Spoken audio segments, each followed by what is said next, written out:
მოგესალმებით კოლეგებო, ვიწყებთ საქართველოს პარლამენტის რეგიონალური პოლიტიკისა და თვითმმართველობის კომიტეტის სხდომას. დღის წესრიგით არის 4 საკითხი მოცემული, თქვენ ეს დღის წესრიგით არიგებული გაქვთ. თუ რამე შენიშვნა არა გაქვთ დღის წესრიგთან დაკავშირებით, გთხოვთ დავამტკიცოთ დღის წესრიგი. მადლობთ. მომხსენებელი 4-ვე საკითხზე გახლავთ საქართველოს რეგიონული განვითარებისა და ინფრასტრუქტურის მინისტრის მოადგილე მზია გიორგობიანი. გთხოვთ ხალბატონო მზია. პირველ საკითხზე. კი ბატონო. დიდი მადლობა, მოგესალმებით. წარმოგიდგენთ საქართველოსა და აზიის განვითარების ბანკს შორის გაფორმებულ სასესხო შეთანხმებაში ნომერ მეორე ცვლილება წერილის შეთანხმება, რომელიც ფორმდება წერილის შეთანხმების სახით. აღნიშნული მონაკვეთი და აღნიშნული ცეცხლი გათვლილი იყო ხევი უბისას მონაკვეთის მშენებლობისათვის. თავის დროზე სასესხო ხელშეკრულება გაფორმებული არის 2018 წლის ოქტომბერში, ხოლო ეს ცვლილება მეორე ცვლილება შეტანილი არის მიმდინარე წლის 28 თებერვალს. რეალურად ამ ცვლილებით ისაზღვრება პროექტის აღწერილობითი ნაწილის ცვლილება ხდება, სადაც ზუსტდება თვითონ სამუშაოსთან მიმართებაში რა უნდა განხორციელდეს ის კომპონენტები, რომელიც მაგალითად შეეხება პროექტის მართვის კომპონენტს, რომელიც გულისხმობს სპეციალური დოკუმენტის შემუშავებას, რომელიც იქნება ეგრეთ წოდებული სტრატეგიასავით, თუ როგორი სახით მივდივართ გზების მოვლა შენახვასთან მიმართებაში. აღნიშნული კომპონენტის ამოღება ხდება ამ სასესხო შეთანხმებიდან, გამომდინარე იქედან, რომ უფრო მეტი დრო სჭირდება, ვიდრე განსაზღვრული არის სესხის თანხის ხელმისაწვდომობის ვადა და შესაბამისად ეს გადაგვაქვს მეორე სესხში და იმითი დავასრულებთ იმ სამუშაოებს, რომლებიც დაწყებული გვაქვს. და ასევე არის კიდევ ერთი ნაწილი, რომელიც ეხებოდა ცნობიერების ამაღლებას და მათ შორის სხვადასხვა სწავლებების დაფინანსებას აღნიშნული სასესხო შეთანხმებიდან და აღნიშნულ ღონისძიებას ასევე განვახორციელებთ. ჩვენთვის ხელმისაწვდომი არის ტექნიკური დახმარება ასევე აზიის განვითარების ბანკიდან და ეს კომპონენტი გადავა აზიის განვითარების ბანკის მეორე ტექნიკური დახმარების ნაწილში. ეს არის მთლიანად ცვლილების პრინციპი, როგორც მოგეხსენებათ, ამ სასესხო შეთანხმებით თავის დროზე განსაზღვრული იყო ცვლილებით განხორციელდა ნატახტარი რუსთავის მონაკვეთის თბილისის შემოსავლელი გზის საპროექტო მომსახურების შესყიდვა, შესაბამისად მთელი რესურსი, რაც იქ იყო, მიმართული იყო ამ პროექტირების მოსამზადებლად, რომელიც მიმდინარეობს უკვე პროექტები და ესეც წლის ბოლომდე დასრულდება უშუალოდ პროექტის მომზადება. სულ ეს არის ისი თქმაც მინდოდა, სესხის პირობები იგივე რჩება, რაც არის, ევრიბორს პლუს 0.7%, კი ბატონო, ვალდებულების გადასახადი გახლავთ წლიური 0.15%, როგორც მოგეხსენებათ, ყველა ჩამორიცხულ თანხაზე ერიცხება აღნიშნული პროცენტი, მანამდე ვიხდით აუთვისებობასთან და მიმართებაში ვალდებულების გადასახადს. მადლობა. მოგესალმებით, დიდი მადლობა მოგზაურობისთვის.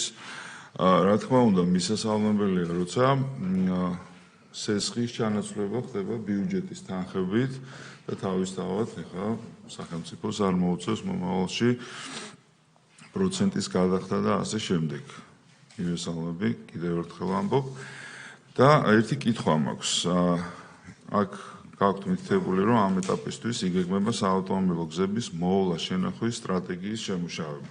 აი ამასთან დაკავშირებით ცოტა დეტალურად რომ გითხრათ, როდისთვის იქნება და გვექნება ეს სტრატეგია, რომელიც დაუშვათ ამ საავტომობილო გზების მოვლა შენახვის მიმართულებით იმუშავებს და ვფიქრობ, გააუმჯობესებს დღევანდელ მდგომარეობას გზებზე.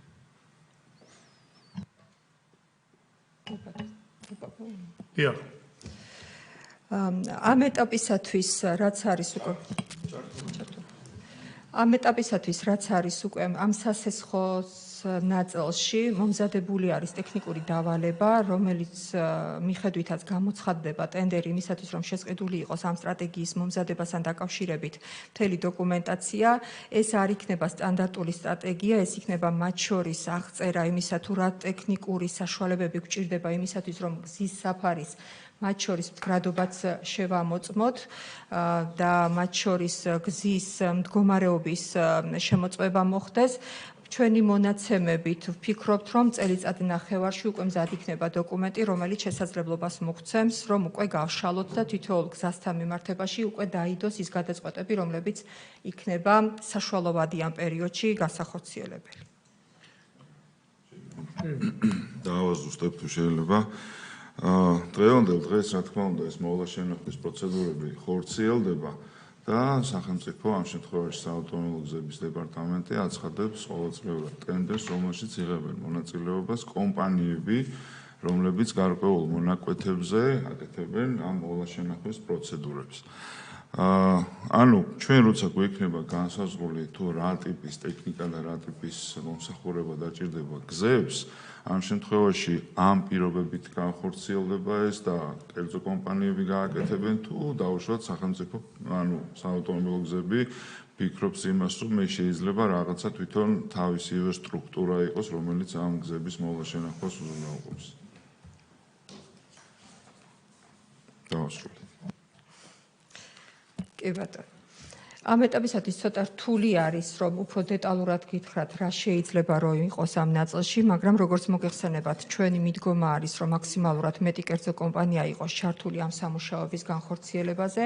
აი ეს სტრატეგია რეალურად აჩვენებს, თუ რა მდგომარეობაში უნდა იყოს შენარჩუნებული ის საფარი, როგორი ტიპის საფარი უნდა იყოს მოწყობილი და მათ შორის მოვლა შენახვა როგორ უნდა ხორციელდებოდეს, ეს იქნება საერთო მიდგომა, რომელიც საერთაშორისო გზებთან მიმართებაში იქნება გაკეთებული და მე უკვე როგორ გაკეთდება აუთსორსი იქნება გატანილი და თვითონ უშუალოდ სამინისტრო გააკეთებს, ალბათ პოლიტიკის ნაწილი და განსაზღვრა და მიმართულება გზების დეპარტამენტში დარჩება, ხოლო დანარჩენზე უკვე კომპანიების მეშვეობით არა მხოლოდ ზამთრის პერიოდში, ეს არის ზოგადად იმისათვის, რომ გახანძლივდეს უკვე შექმნილი აქტივების ვადიანობა, მათ შორის იქნება საშუალოვადიან და გრძელვადიან პერიოდში რა ღონისძიებები უნდა გაკეთდეს, მათ შორის ასეთი ტიპის სამუშაოების ჩამონათვალი იქნება გაკეთებული ამ დოკუმენტში. ეს არის პირველადი მონახაზი, როგორცაც ჩვენ ვფიქრობთ, რომელიც გამოცხადდება ტენდერზე და უკვე რა დაიდება და იმ შემუშავების პერიოდში რა შემოგთავაზებს უკვე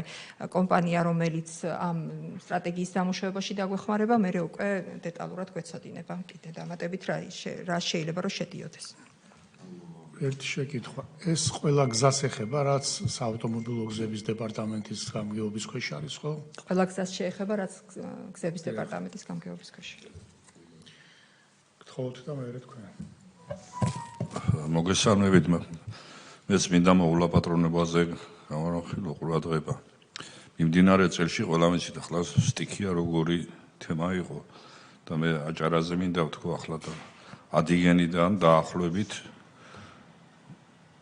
გურიის ჩათვლით ერთი კომპანია ემსახურებოდა მოვლა შენახვაზე, სადაც შეიქმნა ესეთი თემები, რომელიც საერთოდ გაუვალი მდგომარეობა იყო და აი კილომეტრაჟობით ხორციელდება ეს რა სტილით ეძლევა, უბრალოდ ჩემი წინადადება იქნება, რომ ის სადაც მაღალმთიანი რეგიონები არსებობს, გამოყოფილი იყოს ქალაქზე და აი იქ მოვლა პატრონობა შენახვა კილომეტრაჟობის მიხედვით ხონდეს ერთ კომპანიას და ნუ იქნება ის რომ ერთი ტექნიკა ყავს და დაახლოებით 300 კილომეტრი აქვს მას მოგებული, სადაც ვერაფერს ვერ აკეთებს და ამით შეგვექნა ჩვენ პრობლემები სტიქიაზე, გზა ვერ გაიწმინდა, მე შენებელი ვეღარ მივაგენით და აქეთ კიდევ თქვენი სამინისტრო ზედმეტად ვაწუხეთ, კი დაგვეხმარება ყველანაირად, მაგრამ წინასწარ ტენდერის დროს ეს გასათვალისწინებელი თუ იქნება, მადლობა.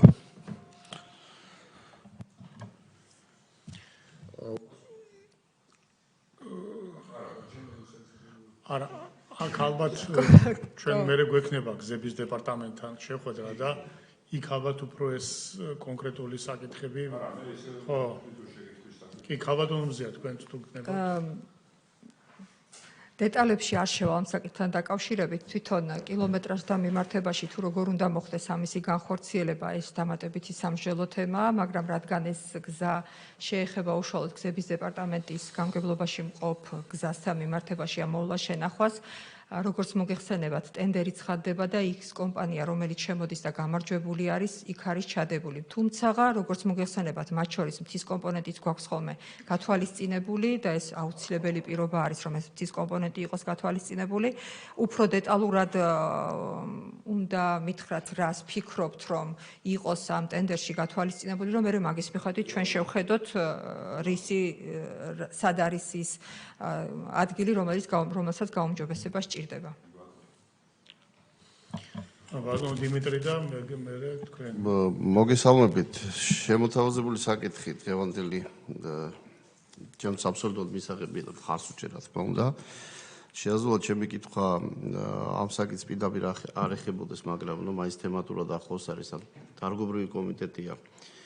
რა კითხვას მინდა დავსვა და თემის აქტუალობიდან გამომდინარეს.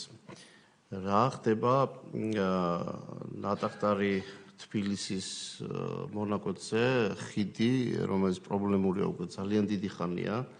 ეს პრობლემები ხშირი პერიოდულობით ძალიან მწვავდება და მნიშვნელოვანი დისკომფორტი ექნება პრაქტიკულად ყველას, იმიტომ რომ ცენტრალური მაგისტრალია. ბოდიშ ვიხდი კომიტეტის თავმჯდომარის წევრების წინაშე, მაგრამ კიდევ ერთხელ აქტუალობიდან გამომდინარე, რა ხდება იქნებ გითხრათ ამ კომიტეტში. აქტიურად მიმდინარეობს სამუშაო ამ ეტაპისათვის. მოლოდინი გვაქვს, რომ თვის ბოლომდე დასრულებული იქნება სამუშაო და სრულად იქნება გახსნილი. მეტი იცით, რომ იმ ბურჯებთან დაკავშირებით დამატებითი ტექნიკური სამუშაოების განხორციელება იყოს საჭირო. ეხლა ერთი მხრიდან, როგორც მოგეხსენებათ, ერთი მიმართულებით უკვე დასრულებული გვაქვს სრულად სამუშაოები და ეხლა მეორე მხარეზე მუშაობს კომპანია. ამ მონაცემებით, რაც ინფორმაცია გვაქვს, გეგმით მიყვება ამ სამუშაოს და თვის ბოლოსთვის სრულად უნდა იყოს გახსნილი ორივე მიმართულებით გზა. ეს არის, რაც რისი თქმაც შემიძლია. სამწუხაროდ საკმაოდ დიდხანს გაგრძელდა ეს სამუშაოები, რასაც ვხედავთ. თუმცა რთული სამუშაოები არის, გამომდინარე იქედან, რომ მიუდგომელი ადგილია, რადგან ქვემოდან ბურჯებთან დაკავშირებით მუშაობენ. ხო, აი თქვენი ბოლო წინადადებიდან გავაგრძელებ, რომ თქვენს ამბობთ, რომ დიდხანს გაგრძელდა ეს ყველაფერი და მართალ დიდხანს გრძელდება. ჩემი თხოვნა იქნება, რომ ცოტა მეტი ყურადღება მივაქციოთ, იმდენად მეტი მაინც, რომ ეს მაგისტრალი ასე ხშირად და ასე გაუთავებლად არ იკეტებოდეს. მადლობა. Facebook-ში ბესტსელერი გახდა რა. კი, მაგრამ გამომდინარე იქედან, რომ გზა ვერ იკეტება სრულად, ამისგან გამომდინარე ისეთ დროს უწევთ მუშაობა კომპანიას, როდესაც შესაძლებელია, რომ ეს ყველაფერი დღისით გაკეთდეს და რადგან ვერ უკეტავთ გზას, ამიტომ გრძელდება ამდენი ხანი. გასაკვირველია, გასაგებია რაც არის, მაგრამ სამწუხაროდ დისკომფორტია და ბოდიშუხდით მოსახლეობა. სხვაგვარად არ გამოდის ამისი გაკეთება. სამწუხაროდ. მადლობთ. მადლობა, მოგესალმებით კოლეგებო, მოგესალმებით ქალბატონზია. თუმცა მე ნატახტარი რუსთავის შემული გზასთან დაკავშირებით მინდოდა, ხომ არ არის ვადები განსაზღვრული, როდიდან დაიწყება პროექტირება, ძირითადად ეს ალბათ გლანის რაიონს შეეხება, იმიტომ რომ ნატახტარიდან ასე ვთქვათ პირველი მოსაზღვრე ჩვენ ვართ და თქვენი სამინისტრო ასევე მუშაობს ნატახტრის მხრიდან თბილისში დამატებით შემოსასვლელზე. ეს ერთობლივი პროექტი იქნება, ასე ვთქვათ, რომელიც ნატახტარში თბილისში შემოვლენ თბილისის მაცხოვრებლები, რომ ასე ვთქვათ, დასავლეთის მიმართულება აღარ იყოს გადატვირთული და ამავდროულად იქნება შემოვლენითი გზაც თუ საცალკე პროექტი შეიძლება იყოს. მადლობა. თვითონ პროექტი მომზადებული, დაწყებული არის პროექტირების სამუშაოები, მოიცავს სრულად მთლიანად მთელ მონაკვეთს, რაღაც ნაწილი უკვე მიღებული გვაქვს უკვე შესრულებული სამუშაოსთან მიმართებაში, ხოლო მოლოდინი გვაქვს, რომ მთლიანად პროექტი მზად იქნება ამ წლის ბოლომდე. მოიცავს როგორც შემოვლით, ასევე სხვა დამაკავშირებელ რამდენიმე მონაკვეთს. უფრო მეტიც იმ ფისკალური მდგომარეობიდან გამომდინარე, როგორც კი შესაძლებლობა მოგვეცემა, გვაქვს სურვილი რაღაც მონაკვეთები დავიწყოთ უკვე სამშენებლო მიმართულებით. კი ბატონო, თუ საკითხთან დაკავშირებით სხვა შეკითხვები არ არის, მაშინ თხოვთ კენჭი უყაროთ და დავამტკიცოთ, ვინ არის მომხრე, რომ ხარი დაუჭიროთ. წარმოდგენილ შესწორებას. მადლობთ, გადაწყვეტილება პირველ საკითხთან დაკავშირებით მიღებული არის. მეორე საკითხი გთხოვთ ქალბატონო მზია. კი ბატონო, მეორე საკითხი გახლავთ ისევ საქართველოსა და აზიის განვითარების ბანკს შორის გაფორმებული სასიცოცხლო შეთანხმების ნომერი პირველი ცვლილება. აღნიშნული სასიცოცხლო შეთანხმება გათვალისწინებული იყო შორაპანი არგვეთას მონაკვეთის მშენებლობა რეაბილიტაციისათვის. ცვლილება ასევე შესული არის 2005 წლის 28 თებერვალს და აქაც ხდება სასიცოცხლო შეთანხმების პროექტის აღწერილობითი ნაწილის ცვლილება ხორციელდება და ის ტექნიკური სამუშაო, რომელიც ეხებოდა სტრატეგიის მომზადებას, უკვე ამ სესხის ნაწილიდან დაფინანსდება. სესხის ფინანსური პირობები აქაც გახლავთ ევრიბორს პლუს 0.7%, ვალდებულების გადასახადი გახლავთ 0.15% და სამუშაოებთან მიმართებაში, როგორც მოგეხსენებათ, უკვე სამუშაოები დასრულებული არის, ორივე მიმართულებით გზა გახსნილი არის და მარტო ეს soft კომპონენტი არის დარჩენილი, რომელსაც დავასრულებთ სავარაუდოდ წელიწად ნახევარში. თუ არა გაქვთ შეკითხვები, საკითხი დავაყენოთ კენჭისყრაზე, ვინ არის მომხრე, გთხოვთ. მადლობთ. მესამე საკითხი. მესამე საკითხი არის წყალთან მიმართებაში, კი ბატონო. ეს არის ისევ საქართველოსა და აზიის განვითარების ბანკს შორის გაფორმებული სასიცოცხლო შეთანხმება, შედის ნომერი პირველი შეთანხმება.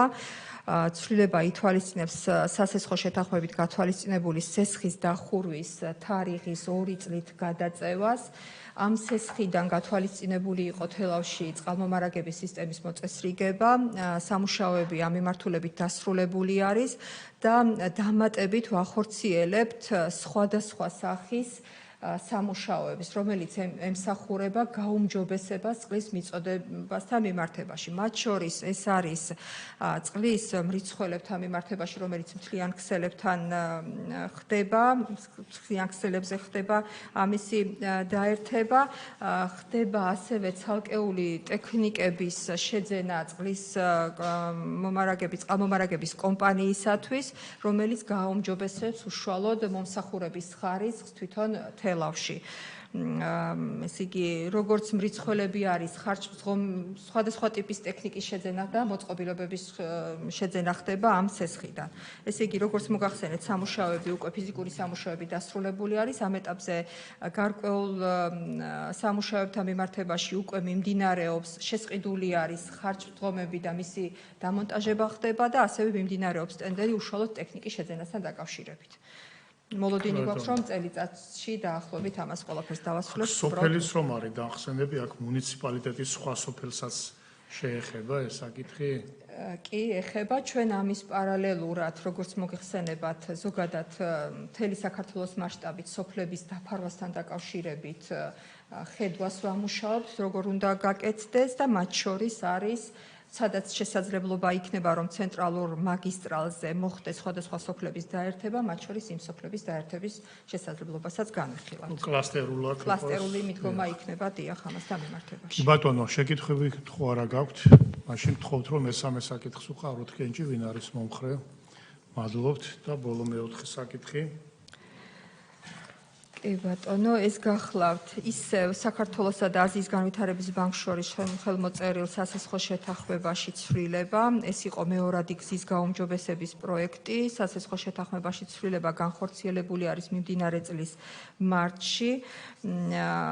აქ ცვლილება შედის რეალურად ვაზუსტებთ პროექტის აღწერას, გამომდინარე იქედან, რომ რამდენჯერმე ჩავარდა ტენდერი მოლითი ჩუმათელეთის მონაკვეთთან დაკავშირებით, ჩვენ თავის დროზე მივიღეთ გადაწყვეტილება, რომ აღნიშნული მონაკვეთის დაფინანსება სახელმწიფო ბიუჯეტიდან განხორციელებია, რომელიც უკვე სამუშაოები ამ ნაწილში დასრულებული არის და ეხლა ხდება ტექნიკურად ამ პროექტის შინაარსის დაზუსტება. რეალურად სამუშაოები აქტიურად მიმდინარეობს ამ ნაწილში, რომელიც სახელმწიფო ბიუჯეტიდან ფინანსდება და მისი სავარაუდო დასრულება გახლავთ 27 წლის პირველი ნახევარი. რაც ბიუჯეტიდან ვაფინანსებთ მოლითი ჩუმა, ესე იგი ეს არის მოლითი ჩუმათელეთის მონაკვეთი. ის მონაკვეთი, რომელიც ძირულა მოლითი მონაკვეთი იყო, ამასთან დაკავშირებით უკვე სარეაბილიტაციო სამშენებლო სამუშაოები დასრულებული არის.